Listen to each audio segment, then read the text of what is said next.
మీ హెల్త్ని ఖరాబ్ చేసుకోకండి. మీ అందరికీ నేను ఒక విషయం సీరియస్గా చెప్పాలని అనుకో, మీరు ఏదైతే డైట్లు యూట్యూబ్లలో చూస్తారో అది మీరు పాటించకండి, దయచేసి పాటించకండి. Every diet has a purpose.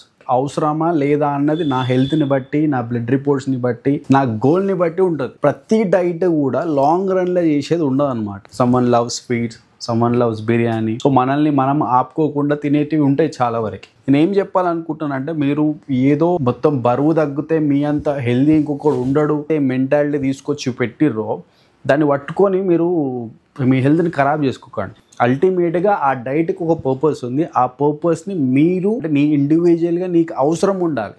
ఆ డైట్ నువ్వు చేయాల్సిన అవసరం ఉండాలి. ఇప్పుడు ఒక అతను చూసినాను 17 years అంటే చనిపోయినాడు అంటే ఫ్రూట్ జ్యూసెస్ తాగి. ఇప్పుడు ఫ్రూట్స్ హెల్దీ అని ఎవరన్నా చెప్తాడు. అట్లా అని చెప్పేసి నేను జ్యూసెస్ చేసుకొని తాగుతా అంటే that is not the point. ఇప్పుడు కీటోకి అట్లనే ఒక పర్పస్ ఉంది, ఇంటర్మీడియట్కి ఒక పర్పస్ ఉంది. ఇప్పుడు లిక్విడ్ డైట్స్ అనేటివి కొన్నిసార్లు ఇవ్వడం జరుగుతుంది. ఎందుకు ఇస్తారు? ఒకవేళ మీ గట్ బాగలేదు, ఏదన్నా గ్యాస్ట్రైటిస్ కానీ లేదంటే హెచ్ పైలోరీ ఎక్కువ ఉన్నప్పుడు ఆ గట్కి రెస్ట్ ఇవ్వాలి కాబట్టి సాలిడ్స్ని డైజెస్ట్ చేయలేదు. లిక్విడ్ డైట్ అనేది ఇస్తారు for few days, not for the long run.